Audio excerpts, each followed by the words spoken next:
Just going to do a small little introduction here to the heart first. So remember, my blood consists of 4 things: plasma, red blood cells, white blood cells, and platelets. They're carried around the body in blood vessels, arteries away from the heart, veins to the heart, and capillaries then linking your arteries and your veins and cells.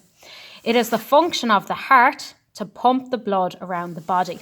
So just a few points here. It's the size of a clenched fist, so quite small, okay?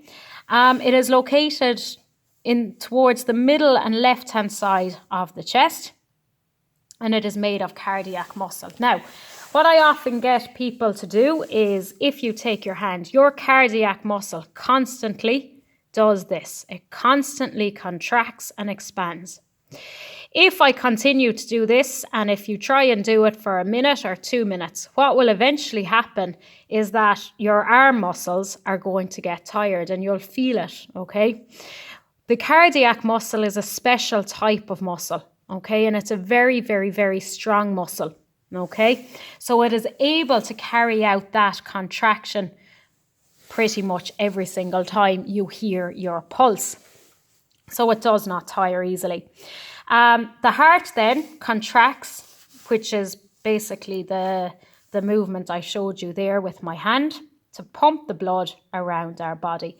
And this is what gives us our pulse, okay? So every single time your heart contracts, that is a pulse, okay? And they are otherwise called beats per minute, and we'll be looking at that in a little more detail in our next class. So, as I said, function of the heart is to pump blood around the body, okay? You've already drawn this, but I am going to show it to you in the next video anyway as to how the heart works. But the heart consists of 4 chambers. We have the right atrium, the left atrium, the right ventricle, and the left ventricle. And I'll explain those in my next video. Ventricles are always larger than atria. Atria is the plural. Atrium is single. Atria is plural. The left ventricle wall is always thicker than the right ventricle wall. And again, when I go through the heart as a pump, this will become a little bit clearer.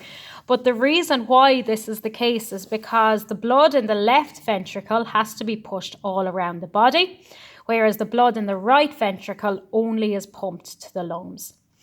My left-hand side and my right-hand side of my heart are separated by something called the septum, S-E-P-T-U-M.